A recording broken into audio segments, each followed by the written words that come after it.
So you touched on some of the highlights with HAFA. Mhm. If you could you expand on that a little bit? Sure, be happy to. So when we sort of tried to re-engineer the short sale, we had a number of objectives. So the first objective was to have some standardized documentation so that any borrower, regardless of who their servicer was, whether it's Wells Fargo or Navy Federal Credit Union, would be able to use the same standard documentation. And servicers, and especially realtors, didn't have to call each servicer and say, what forms do I need from you? What forms do I need from you? So some standardization of the documentation, standardization of the eligibility criteria. Now, the primary eligibility criteria for us is that the borrower has to have experienced a hardship. So short sale absolutely can be used just when people don't want to pay their debts anymore. Sure. If the servicer wants to do that, that's okay. It's the investor's choice. But those borrowers then are not eligible for a taxpayer-funded assistance. And probably the investor would want to require some compensation from those borrowers. I'll relieve you from part of the debt, but not all of the debt. And they may even carry back a deficiency judgment. If you've got that much money and you can walk away, then I'm going to collect from you later. So the key component of our program is borrowers who have a bona fide hardship and do not have the ability to continue to make those mortgage payments, but need to make a change, need to get out from under responsibility for the debt. So we do have a hardship requirement. So we have standardized documentation. We have a hardship requirement. We have offered borrowers release from liability. That's a big component of the program, not only for the first mortgage debt, but within the HAFA context, if you have subordinate liens and those subordinate lien holders agree to release to accept compensation that the government provides to release the liens, then they must release you from liability for those second mortgages as well. So you don't get a release from the first, but you're still liable to someone else. So release from all of the liens. We have a bar against requiring a borrower contribution. This was a pretty standard concept in short sales prior to HAFA. Okay, yeah, we'll release you, we'll let you do the short sale, but we need $5,000. Well, if I can't afford to make my mortgage payment, where am I going to get $5,000? It just didn't make sense. And it was adding insult to injury when people are losing their homes and have to pay for the privilege of losing their homes. So we have a bar against borrower contributions. Then the big change that we made with HAFA was we put a cap on the amount of compensation that subordinate lien holders could be paid in the context of a short sale. And there were two primary reasons for that. The first was to recognize the priority of the first lien. So if the first lien's taking a hit, to expect the second lien holder to get paid off is just inherently unfair. It sort of upends the whole concept of lien priority. So we wanted to make sure that first lien holders had some incentive to do this transaction, but they weren't feeling aggrieved because the second and subordinate lien holders got a bigger percentage. The other thing was that subordinate lien holders were holding up transactions. It was reported to us to be the most significant impediment to getting a short sale done was a subordinate lien holder saying, no, I want 50 cents on the dollar. I want 75 cents on the dollar. It was like the Wild West out there.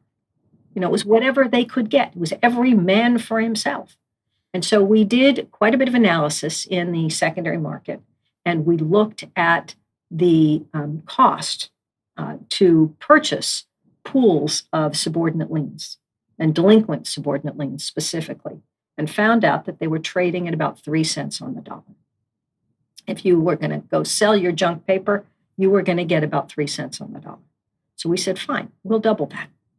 We'll let you pay up to 6% of the value of the subordinate liens. And then we eventually got away from percentages and went to fixed dollar amounts, and because it was just easier to manage and manipulate. But basically we said, if you're going to do a HAFA short sale, you cannot pay subordinate lien holders more than X.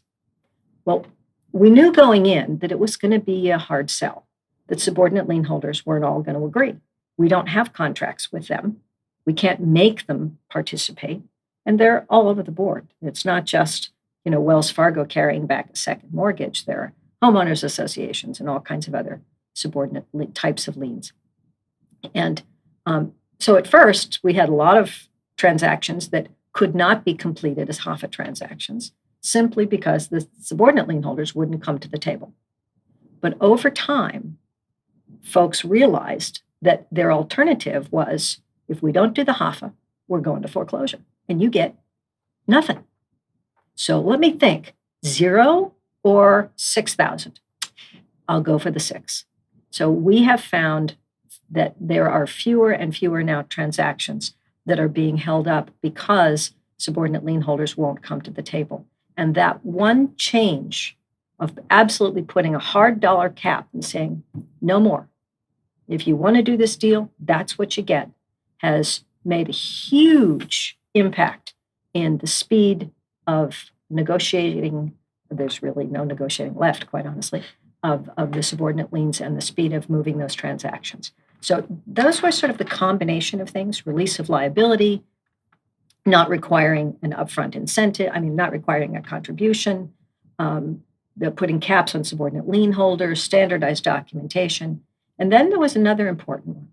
We authorized pretty much for the first time what we call relocation and send.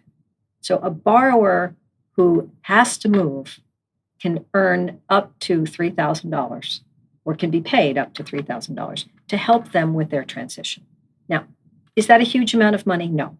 Does it pay for a cross-country move with the U-Haul, with the Allied van lines? No. But it certainly does go a long way to helping somebody get first and last month's rent at a new place and being able to make that dignified transition from one location to another. So relocation incentives are not paid on every transaction. They're only paid if there is a borrower in the property that needs to move. So we do short sales on vacant properties, but obviously we don't pay relocation on vacant properties.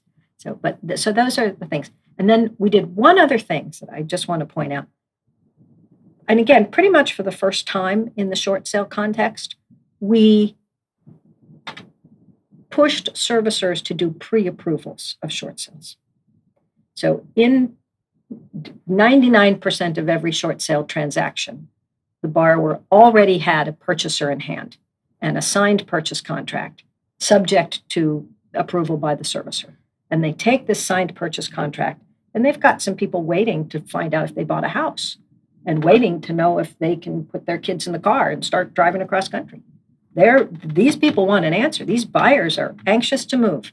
And the servicer was taking 6 months, 9 months, 12 months to make a decision, and the buyers would walk away.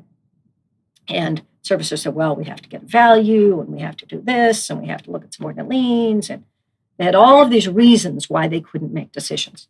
So we said, this doesn't make sense. If you know you have to move, and you know you're not eligible for a modification, call your servicer today and say, please work with me. Let's agree on the value of the property. Let's review the subordinate lien situation and see if we're going to have folks that we can work with on a short sale. Let's agree on some basic terms. You tell me, Mr. Servicer, what kind of closing costs you're willing to authorize as part of this transaction. And so we created a brand new sort of pre-approval process called a short sale agreement, basically. And both parties signed it, and the servicer said, okay, if you list your house for this much money, and you've got a licensed real estate agent, and you've marketed it for 120 days, and you've done all of these things, then if you get an offer that looks like that, we will take it. And it was like, wow, how interesting is this? Now, it was still a very small percentage of transactions because the industry had a mindset that was somewhere else. But we have seen over time those pre-approvals grow and grow and grow in size and usefulness. And I have had servicers say, I don't know why we never thought of this before. This makes so much sense because we now have a cooperative borrower. We know what the borrower's going to do. And very often at the end of that mandatory 120-day marketing period, if the property really hasn't sold and isn't saleable, the servicer will then just take a deed in lieu of foreclosure. They'll say, okay, you tried to sell it, it's not saleable. Rather than go through this foreclosure process, which is expensive for me and it's debilitating for you, just sign your deed over to me. I'll write you a check for your relocation incentive and you can move on with your life. So the pre-approval was a really interesting and new concept when we rolled it out in 2009. It's gaining great traction now. The GSEs are really pushing it with their servicers. So we're pretty excited about that.